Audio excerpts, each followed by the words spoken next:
The time has come for Omicrons to be ranked.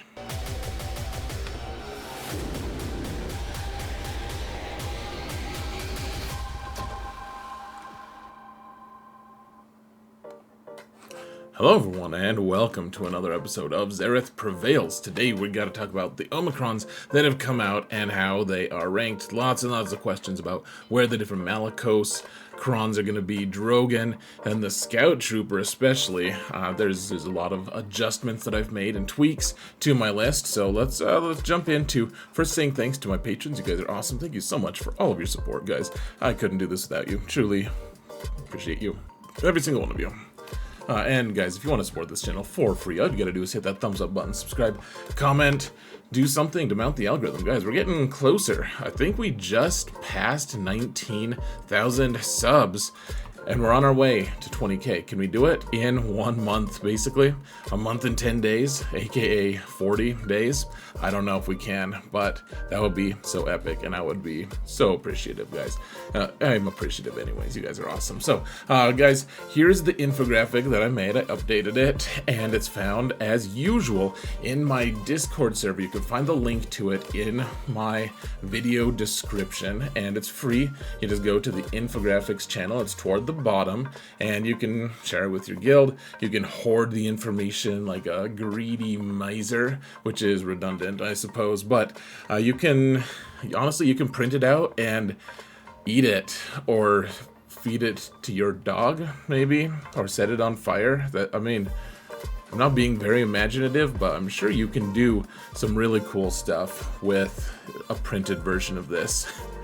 Which I don't know why I'm talking about that, but it's somehow amusing. So let's get to it, folks. What are our rankings? So here's a closer zoomed out in version, just a little bit. You can see on the bottom left we've got the different color coding things. If it's just white, there's just nothing.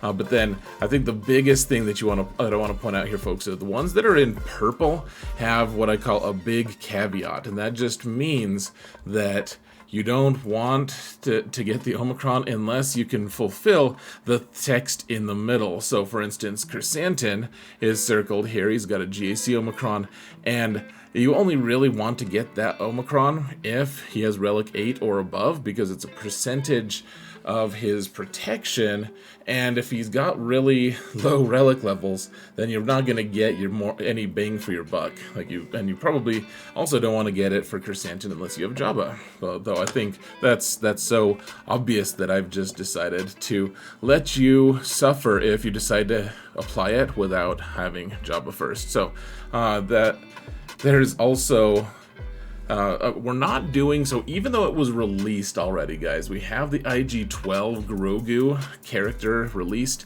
I have not seen a single thing about him yet, and Territory War starts tomorrow, so I'm sure we'd start seeing some footage at some point from somewhere, but it's just too early, so we're gonna save that for whenever the next time I update the Omicron listing. And then, of course, we'll have Moff Gideon. By then, we'll probably have the new Bellerin or Kellerin Beck. We'll probably have the new, what did someone call Catan Delore?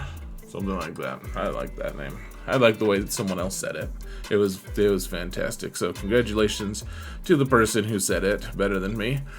So yeah, okay, we zoomed in a little bit here.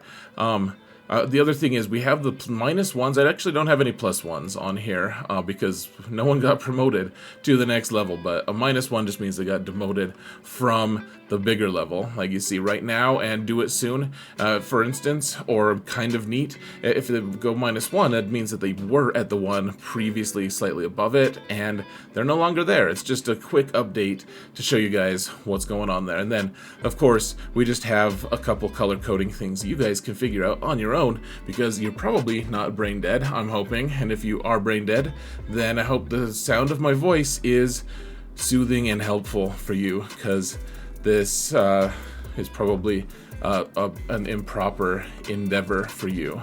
Improper is probably the wrong word, guys, and I'm probably sounding insensitive and jerkish. So let's move right into discussing these GAC Omicrons, and they're probably... Alright, so let's talk about the very best ones. And you can see the blue are the ones that I think are great for early game players, and like they're really good ones to target. Like Territory War, you're probably not going to get to your permanent guild for a while, and even if you do join a permanent guild early on, you're probably not going to get Territory War Omicrons. And I honestly would advise not to invest in any of the PvE stuff, because the ones that you want PvE crons for, you probably don't have enough relics to be able to even participate in those fully anyways, so I would advise not doing that yet. But GAC, great place to start applying Omicrons, and the blue ones are the ones that I'm like, okay, early game, people can have access to these. And so of course Wampa is a little bit tough to farm, of course, but even at 5 stars at gear 11, Wampa does a lot of cool stuff and rips people's faces off, literally. You can ask Luke what that Wampa did to that Tauntaun. I was gonna say to the bathroom, but bathroom humor is not funny. So we've got Starkiller here as well. It's his unique. His unique is obviously just I mean, it's what makes the whole team work. It's what makes him good in a situation where he's an otherwise pretty meh character. I mean, now he's got a way. I mean, I say it like it just now happened, but with Juhani, she kind of unlocks him for Territory Wars. But if you didn't have Juhani to help him, and he didn't have his unique, then he would just be totally awful. But because he does have it, then he's not awful, and you should get it right away. That's probably one of the most impactful Omicrons that you can actually get at any point. Qui-Gon Jinn, early game, really great, because all the Jedi you can put with him, except for Ki-Adi-Mundi, that's an exception, but you only need Anakin early game. My alt does this all the time, where you just send in Qui-Gon, and you don't even have to put a ton of relics on him, even though you're best suited to do that, because you hit harder based off of what offense Qui-Gon has. But I just go in with like a gear 11, just roll in with gear 11 Qui-Gon, and my relic 3 Anakin just blows the doors off of people. It's pretty cool. And then those people don't have doors on them anymore, which is also something they're usually appreciative of, so that's good. Malgus, you want his leadership. I think that's his leadership. You guys can go look at the little symbol. You really want that one. And then the other two are okay. We'll talk about those later, but he's got one that is amazing, super cool, really, really strong. Ben, this is the one, the Force Dyad. This is the one where you have to meet all the different requirements to kill him and kill Rey, and it's really good. Now, I should probably put the caveat here on him, guys, but I'm not doing it because I like to trick people sometimes. And you don't want to put this on Ben unless you have Rey. Alright, like, you probably don't want to mess around with Ben that much unless you have Rey in the first place. I mean, he's a fine Ufu, he does some cool stuff, he still hits hard, but it's so much more escalated when you have Rey. It's quite the dramatic shift, guys. And so, yeah, that Force Dyad is probably something that you want to get soon once you have Rey. It is very game changing. And then Traya just makes dials her team up to 1 trillion approximately. And early game, you really want Traya in your life, and you want that Omicron. It's very, very strong. And then finally, if you have Riva, which is going to take a while to get her for most people, but she is really strong with her Omicron. That's the one that gives all the death mark to people. The AI's like, what? If I cleanse, you're saying I'll have death mark? Well, I have to cleanse because that's the ability that the AI wrote up for me. And I'm like, that's cool, man. You should feel free to do that. And then he does it, and then you're like, I smite thee, and they die. It's really quite awesome. So those are my favorites, or whatever. I don't know if they're even my favorites, but they're probably the most powerful. So the do it soon. I know people they just really want me to put Savage up top, and I'm just not going to. I think I love his Omicron. It does a lot of stuff. People say early game, he's so good, you can just solo all these different teams. And I get that. I do get that. And that's tempting. And I feel like that leads to some kind of lazy gameplay a little bit. I mean, I know that Wampa, it's kind of hypocritical because Wampa does the same thing, but I think that Savage, man, I know this is anecdotal, guys, but I remember that, like, someone was just like, oh my gosh, I put Savage on defense accidentally. How do I kill General Grievous? And I just kind of like just stared at my phone because it wasn't in person, of course. I've never met someone who likes Galaxy of Heroes in person, but they told me this, and I'm like, I just want to tell them something false, just so that they can get a good experience with some other team. Maybe experience 2 or 3 teams with Grievous while you're at it, you know? But I don't know, guys. The laziness isn't really the bigger part of it. I think the other part is I don't love the idea of farming and putting gear and relics on a character that it's like he's one of the very few characters or Sith that aren't required for anything. Yeah, you're gonna want him eventually, and it is a fantastic Omicron. I don't know that should be a priority placement. Like, is it really as strong as the ability to? I mean, all these other characters kill way stronger teams.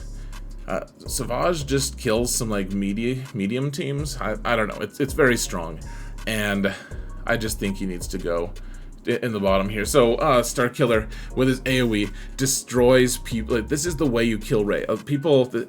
If people come to me and say, hey, I can't kill Rey with Starkiller, unless it's like a Datacron issue, which sometimes you run into that. Starkiller just goes a little underpowered compared to the Galactic Legend Kron or whatever. But if it's not a Datacron issue, it's almost always that they haven't applied the second Omicron to Starkiller. And that Starkiller second Omicron, the fact that you can get rid of all of that crit immunity and then all of the other buffs that they can give.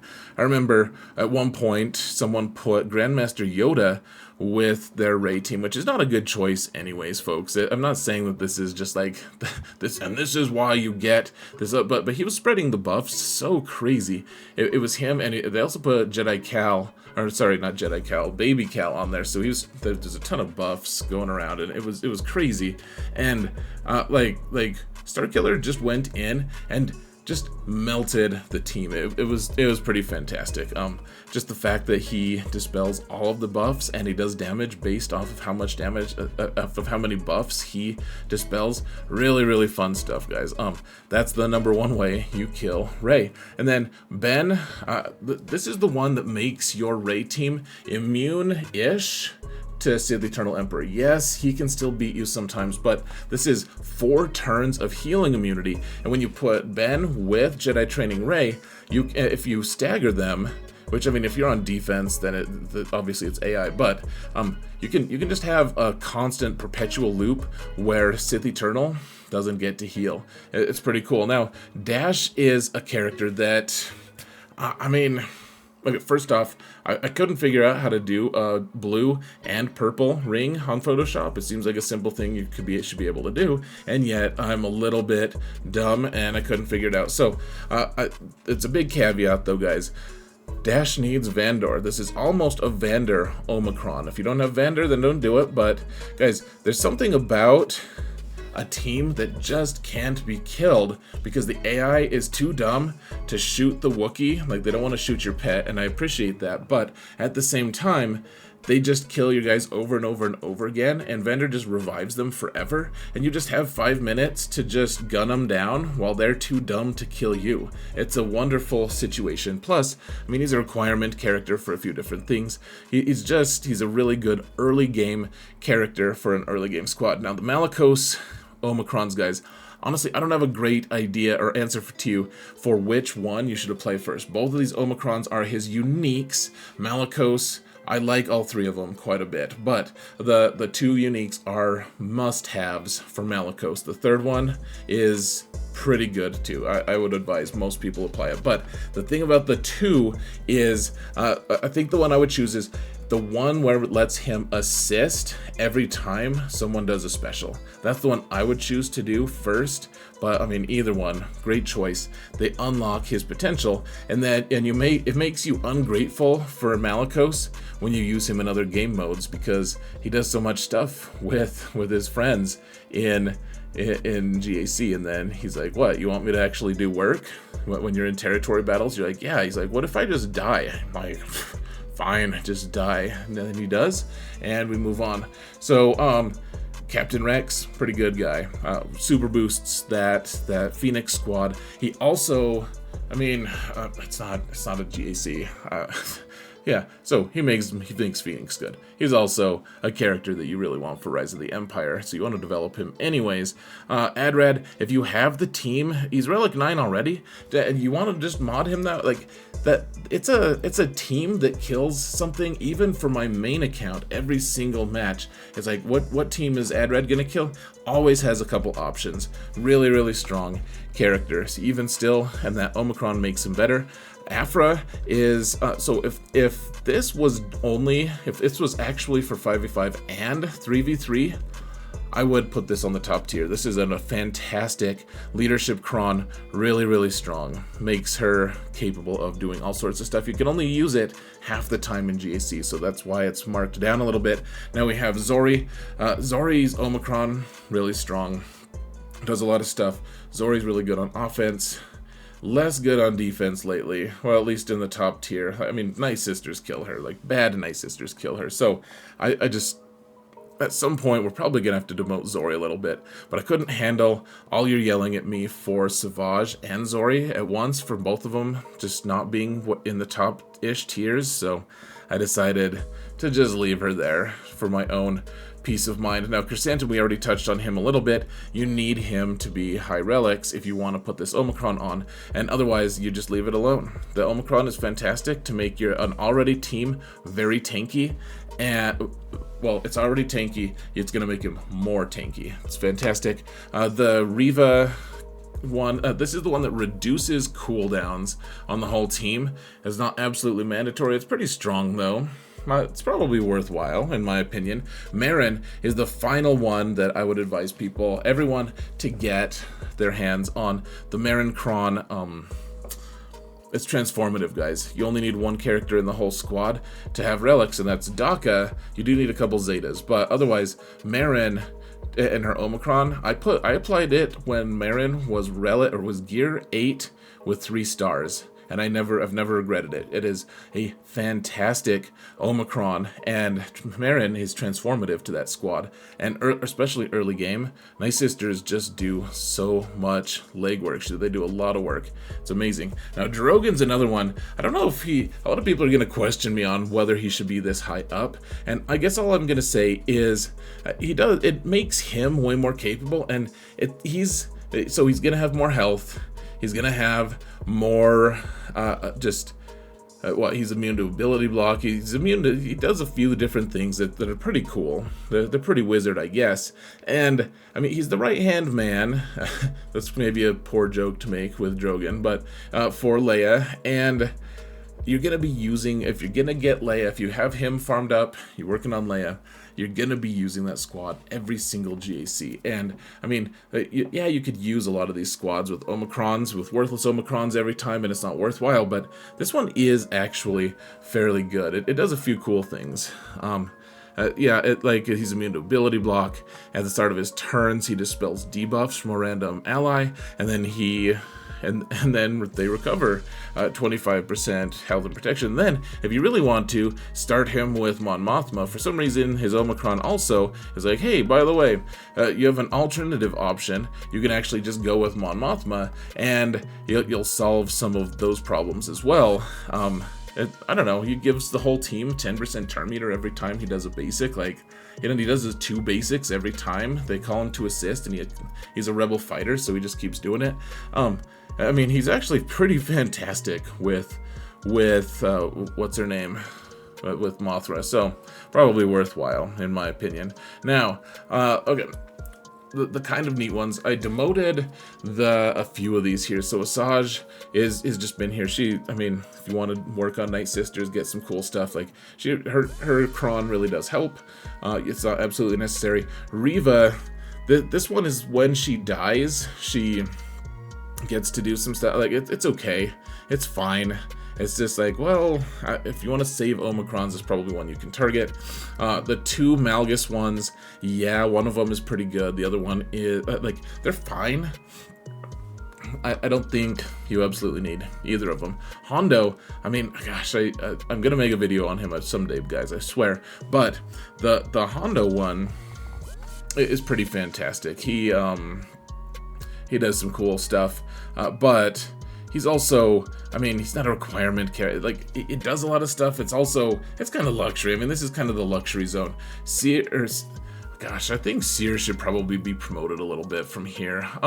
This is probably one that I think I made a mistake in not having her go up one rank, but she commands the Ufu team. Really pretty strong stuff. Rose really turbo boosts that Zori team. Saw's Omicron, you really have to put a lot of gear and work into Saw's squad and in relics, and he's pretty luxury character at this point.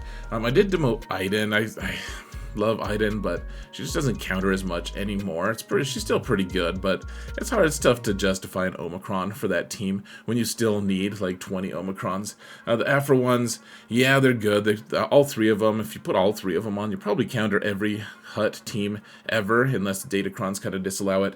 The Star Killer, the entire tire, it's fine. It's okay. I like the fact that the debuffs can't be dispelled. It helps you counter those Jedi training rays that have a ton of evasion. The Tusken Raider is good. It's just 3v3. It does really make his team really strong because of the tank stuff. The Ben one, it's under protection, man. It's still pretty good. Zam, I had to demote. I'm sorry, Zam. I just don't use Zam as much anymore. In early game, it's a lot stronger. And it's almost a candidate for one of the early game Datacrons, because everyone's got bounty hunters to some degree, but you don't absolutely need her Omicron, really. I feel bad. I feel like I betrayed her, but just like Jango did, man. I feel like Jango. Malicos, and his Die Whelp, he does extra damage with his AoE, and it's nice. He ramps his damage. You just don't need as much. Like, you only do like 2 or 3 maximum Die Whelps, and so you're not going to ramp your damage that much. It is pretty strong though, and I think once he starts getting more opponents that are worthy, that Die Whelp thing is actually going to be more and more relevant. So let's see. We've got on the not super ones. I mean, you guys can just do the math. They're not great at like TIE fight, first order TIE pilot. It's disappointing, man. The Tusken Chieftain one, it makes Scion of Jango into a Tusken in 3v3, but you don't want to do that. If you have Tusken Chieftain and he's at a level that you want to apply an Omicron, then apply it to Tusken Raider, because Tusken Raider is a requirement character anyways. He needs to be relicked at some point regardless, and just make a fantastic super team in 3v3 with Tusken Raider, because that's a far superior cron to this one with Scion of Jango. And then don't put one on the murder bots, because 3v3 only, and they're already kind of worthless. Now we gotta kind of hop through these ones here, folks. Territory Wars. Mara Jade, fantastic. Probably one of the first ones you want to apply. If you have Star Killer, you need to apply it to Juhani as well. Makes that team really strong. And then you have 2 Omicrons on a team that you put on defense. You don't even have a good idea of how good they are, because they're just always on defense and you can't see them in action. Embo, you don't want to put this on him if you're just using him for bounty hunter teams. You want to put it on him if you're going to put on Jabba or fight Jabba with him. But he does boost that team like crazy if he's on a Jabba team. Phasma, if you know how to use her, she'll delete something every Territory Wars. Even the Gauntlet guilds, well, some of them at least, are able to just delete things with Phasma, and it's a good skill to have, guys. Phasma is a very strong counter to a lot of different things if you understand the mechanics of it. If you don't understand the mechanics of it and just put her on defense, she probably ranks a couple rungs lower than this, to be honest. And then Fulcrum, now she can she's like Wampa, except she can be with the group if she's with with baby Cal. So it's a pretty good. Sign of Django, he does enable. I've told people I was wrong about this before. If you want to put this on his, I think it's his leadership, then you can with Fennec delete a lot of Lord Vader squads in Territory Wars, and then it gets you in the bad habit and lets you just kind of die in GAC when you want to use him as lead, because it's not very good there. Mace, man, it feels like a cheat code sometimes. If you're using Mace with Jedi Master Kenobi, you just get to slowly just delete the team through just like little paper cuts. You're like, oh my gosh, I just one-shotted him from full health and protection. Then you realize the person doesn't have any defense, doesn't have any health to speak of, and so it's pretty fantastic. The Grand Inquisitor leadership, guys, is a really strong one, but it's only strong, I mean, in certain circumstances. So, like, applying it is fine, because it actually, in Territory Wars, his lead is going to get you to the point where you can actually, if they place a Reva squad on defense, the Grand Inquisitor lead with his Omicron is the perfect counter to Reva. There's other counters to Reva, but that an Inquisition squad with Grand Inquisitor lead Omicron is very strong. His other one, where he just auto deletes a Jedi, is pretty handy. There's a lot of teams with a lot of Jedi out there, if you didn't know, folks. Hera, this one you only want if your whole Phoenix team is developed, including Captain Rex, but this is basically the Kron that, I mean, it just ramps your damage. It's fantastic. It kills Jabba teams, kills a lot of stuff. Droideka makes that droid team really good. Same with Poggle, and it's a really good early game one for early game guilds, because a lot of guilds have the Geo team worked on a little bit. Trench, all of them are pretty good, guys. Do you want to waste 3 on Trench in a game mode that sucks? That's the real question. I'll tell you one day how I really feel about Territory Wars. Jedi or Baby Cal, you want him. You only want to apply this if you already have Fulcrum and she's geared and worked on, and she has her Omicron on, because his Omicron is entirely contingent on if she has hers and how good she is. Darth Sidious, apparently he goes pretty well with a lot of different Sith teams, and he does some cool stuff. I've never really seen it, but apparently it does some cool stuff. And the Territory War people that I consult with yell at me every time I try to mark him down, because he just seems worthless to me. But apparently he's pretty good. The Scion of Django, well, like, just get over it, Scion of Django. Yeah, is it his unique is pretty good? I don't remember. It's fine. It's fine. Let's ignore him though. He's got another one. Ignore that one too. The Scanda one, it's like, well, you can make your HUD team a little stronger. You don't have to have it. The Grand Inquisitor one, yeah, whatever. Jin. Like, are you really going to be putting Adrad on defense and hoping it holds? Same with Tarful. I haven't seen any evidence that Tarful's good. I think once we get, like, Gungi released or something, it's probably going to be significantly stronger of an Omicron, but I haven't really seen any reason to rate him higher. And then these are all characters that are not great, guys. There's not the Walk of Shame quite, but that these characters just don't do very much, to be honest, and you should probably not be putting Omicrons on them. I mean, if you have a super developed Nisa, for instance, I guess, sure, like an Ewok team, that's probably fine there. And then, guys, never apply the Inquisition Omicrons, please. Just never do it, guys. Never do it. Just say no. No means no. Okay, so I don't have anything for PvP. I already told you that. I think... Honestly, I think for the most part, as long as you have the right relic levels and you play good fundamental game play, you don't really need one. I would say that the two that kind of tempt me every once in a while, first is Kyle Katarn, because he has all the tags that make me want to use, like, he's Jedi and he's Rebel fighter and he's a Rebel, so I mean, eventually maybe that's going to help. But the thing that you have to remember, guys, is he can help with that Saw Gerrera mission. Eventually, if you want to do that, he can help with any mission that requires Jedi on it, and it's just a really strong buffing thing. I would, at some point, I probably will just apply one to Kyle Katarn because it's fun. I'm just worried of doing that and then trying to get footage and people are like, oh, you have the Omicron, I can't replicate it. The other really good one is, in my opinion, the one that you really want is Jedi Cal's.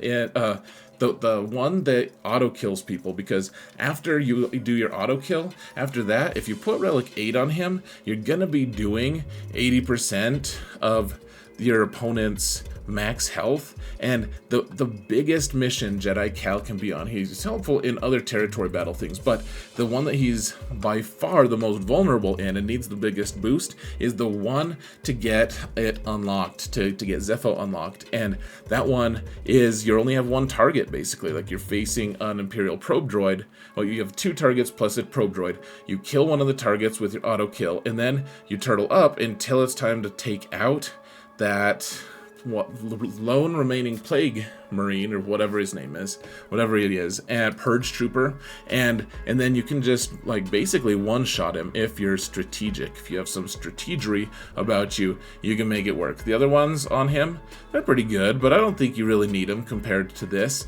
Rolo, like these are all characters that are, yeah, they'll help you. They'll help you along your way. They'll do some cool stuff. You just don't need them in territory battles, in my opinion. Prove me wrong. Tell me in comments respectfully that if you find a good use for them. I think the biggest thing, guys, so we don't really know anything about Paz yet. Maybe he'll be really vital for some future Mandalorian. Like we could unlock Mandalore, the planet, eventually, and you need it for his mission. That has potential. But the biggest question mark is the Scout Trooper, and right now I've looked at some early numbers. A few people have shown me some footage, shown me some screenshots, and Scout Trooper is not getting that much extra damage. Yes, more damage, but it's on the scale of hundreds of thousands, not even millions of extra damage. And for an Omicron that's only going to be relevant for 9-ish months and then will disappear forever into the vagaries of time, and you won't be able to use it ever again, it's not a great look, guys. It's okay. It looks like it's.